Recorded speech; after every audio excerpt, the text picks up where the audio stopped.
প্রচলিত একটি গল্প আছে যেখানে কোরিয়ানদের সাথে বাঙালির রোজা বা সিয়াম সম্পর্কে আলোচনা করার কথা বলা হয়েছে। সারাদিন না খেয়ে থাকতে হবে। কিন্তু কেন? এই না খাওয়া নিয়ে তাদের আরও মজার প্রশ্ন আছে।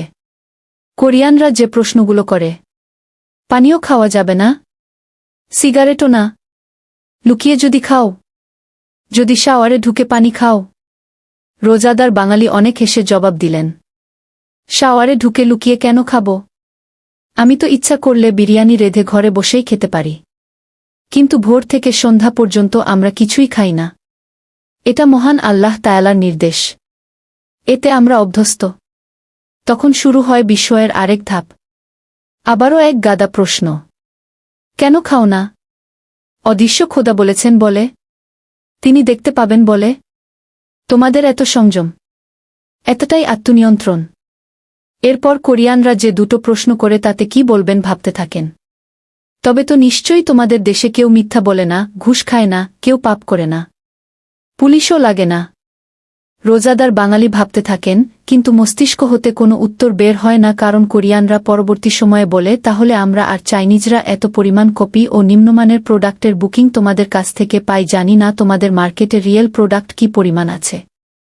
এমন প্রশ্নের উত্তর দিতে না পেরে নির্বাক হয়ে ফেলিয়ে তাকিয়ে থাকা ছাড়া আর কী বা করার থাকে, কারণ কথা তো সত্যি। আমাদের মার্কেটে তো চাইনিজ ও কোরিয়ান কপি প্রোডাক্টে ছেয়ে গিয়েছে। বিভিন্ন ব্র্যান্ডের নামে এসব কপি প্রোডাক্টে বাজার ভরে গিয়েছে, আর ওদিক দিয়ে ক্রেতা সাধারণের সাথে প্রতারণা করে তাদের পকেট ফাঁকা করছে অসাধু একটি ব্যবসায়ী চক্র। এবার আসি বয়কট আন্দোলন ও তার প্রভাব নিয়ে। বয়কট আন্দোলন ছিল ব্রিটিশ বিরোধী আন্দোলনের একটি গুরুত্বপূর্ণ কৌশল, যার মাধ্যমে ভারতীয় জনগণ ব্রিটিশ পণ্যের বিরুদ্ধে প্রতিবাদ জানাত এবং দেশীয় পণ্য ব্যবহারে উৎসাহিত হতো। এই আন্দোলনের লক্ষ্য ছিল ব্রিটিশ অর্থনীতিকে দুর্বল করা এবং উপনিবেশিক শাসনের বিরুদ্ধে একটি শক্তিশালী গণআন্দোলন গড়ে তোলা। তৎকালীন বয়কট আন্দোলনের প্রভাব ছিল সুদূরপ্রসারী। বয়কট আন্দোলনের মাধ্যমে সাধারণ মানুষ ব্রিটিশ শাসনের শোষণ সম্পর্কে সচেতন হতে শুরু করে। এতে জাতীয়তাবাদী চেতনা জাগ্রত হয়। ব্রিটিশ পণ্যের পরিবর্তে দেশীয় পণ্যের ব্যবহার উৎসাহিত হওয়ায় স্থানীয় তাঁত, কাপড় ও কুটির শিল্প কিছুটা উন্নতি লাভ করে। বাংলাদেশের ছাত্রযুব সমাজ আন্দোলনে সক্রিয়ভাবে অংশগ্রহণ করে। অনেক শিক্ষা প্রতিষ্ঠানে বয়কটের আহ্বান জানানো হয় এবং রাজনৈতিক চেতনা বাড়তে থাকে। বয়কট আন্দোলনকে কেন্দ্র করে জাতীয় কংগ্রেস সহ বিভিন্ন রাজনৈতিক দল ও সংগঠন পূর্ব বাংলায়, বর্তমান বাংলাদেশ, তাদের কার্যক্রম বাড়াতে শুরু করে।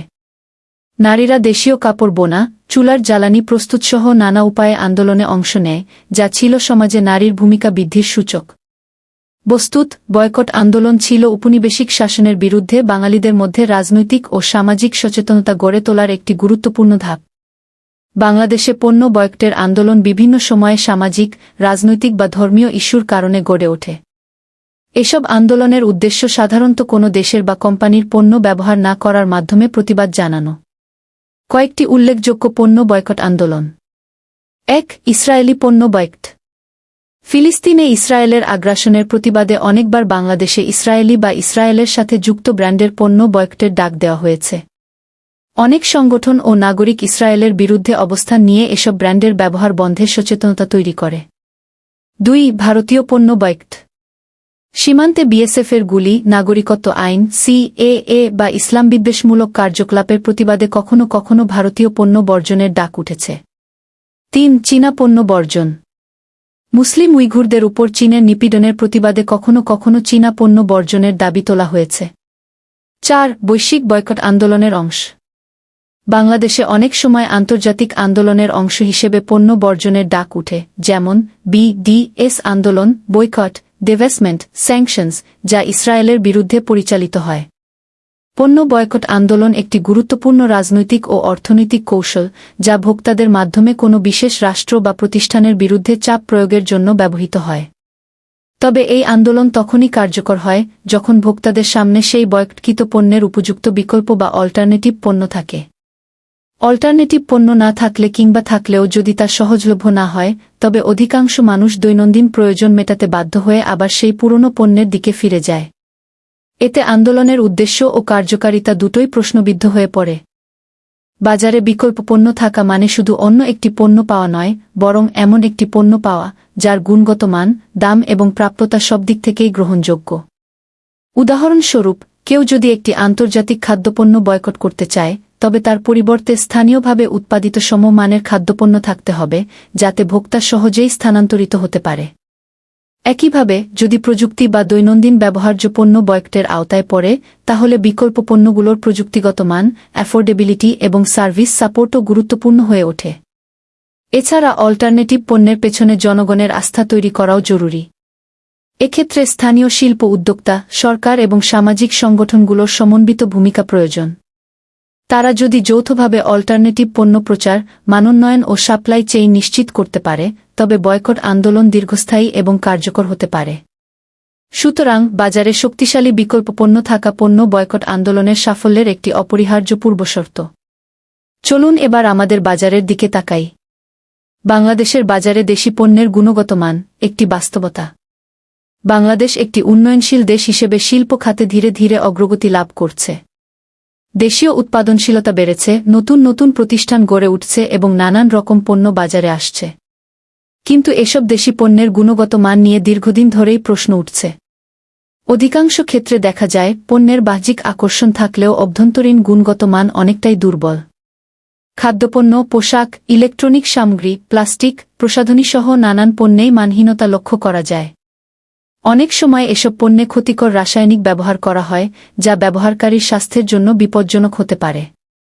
আবার ইলেকট্রনিক পণ্য দ্রুত নষ্ট হয়ে যাওয়ায় গ্রাহকের মধ্যে দেশি পণ্যের প্রতি অনাস্থা তৈরি হয়। মান নিয়ন্ত্রণ কর্তৃপক্ষগুলোর দুর্বল নজরদারি এবং কিছু ব্যবসায়ীর মুনাফাকেন্দ্রিক মানসিকতা এই অবস্থার জন্য অনেকাংশে দায়ী। ফলে দেশীয় বাজারে বিদেশি পণ্যের প্রভাব দিন দিন বাড়ছে। দেশি শিল্পের বিকাশ বাধাগ্রস্ত হচ্ছে এবং উদ্যোক্তাদের প্রতি মানুষের আস্থা কমছে। এর ফলশ্রুতিতে পণ্য বয়কট আন্দোলন কতটা সফল ও স্থায়ী হয় তাও বুঝতে পারা যায়। আমি যখন নিজের কষ্টে উপার্জিত টাকা দিয়ে একটা পণ্য বাজার থেকে কিনব, তখন অবশ্যই চাইব সবচেয়ে ভালো পণ্যটি কিনে আনার জন্য। আমার দেশপ্রেম এবং আমার সম্প্রদায়ের মানুষের প্রতি সৌহার্দ্য অবশ্যই আছে এবং থাকবে। তাই বলে আমি যে পণ্যটি বয়কট করলাম তার কাছাকাছি মানের একটি পণ্য আমাকে পেতেই হবে। পণ্য বয়কট হল এমন একটি হাতিয়ার যা দিয়ে কোনো দেশ বা প্রতিষ্ঠানের আয় তথা পেটে আঘাত করা যায়। পণ্য বয়কট করা হলে উক্ত দেশের বৈদেশিক আয় কমে যায়, তাতে দেশটি ব্যবসা বাণিজ্য ও আন্তর্জাতিক ক্রয় বিক্রয় সংক্রান্ত কাজে চাপের মধ্যে পড়ে যায়। বয়কটের আরেকটি প্রভাব হল, পৃথিবীর কোনো প্রান্তে যদি নীতিগত সিদ্ধান্ত নিয়ে বয়কট শুরু হয় তবে তা ধীরে ধীরে গণমানুষের দ্বারা গৃহীত হয়। আমি যখন আমার ঈমান ও আকীদাগত দিক বিবেচনায় কোনো কিছু কম্প্রোমাইজ করব, তখন আমি এও চাই আমার এই আবেগকে কাজে লাগিয়ে কোনো ব্যবসায়ী যেন নকল বা কপি প্রোডাক্ট দিয়ে বাজার থেকে মুনাফা লুফে নিয়ে নিজের আখের গোছাতে না পারে। পণ্য বয়কট আন্দোলনকে বেগবান করার জন্য ভোক্তার সাথে সাথে উদ্যোক্তা ও ট্রেডিং ব্যবসায়ীদেরও সমান ভূমিকা ও ঈমানী দায়িত্ব পালন করা উচিত। নয়তো শুরুতে বলা গল্পের মতো প্রশ্নের জবাব দিতে গিয়ে নির্বাক হয়ে থাকতে হবে, আর ভাবতে হবে অল্প পুঁজিতে বেশি লাভের আশায় মুনাফাখোরদের কপি প্রোডাক্টের বুকিং কমবে, নাকি বয়কট আন্দোলনগুলো শুধু নামেই বয়কট আন্দোলন হবে। নয়তো দেখা যাবে লোকদেখানো বয়কট আন্দোলন শেষে বাড়ি ফেরার পথে বয়কটকৃত পণ্য কিনে বাড়ি ফিরতে হবে। তখন এতে আশ্চর্য হওয়ার কিছু থাকবে না।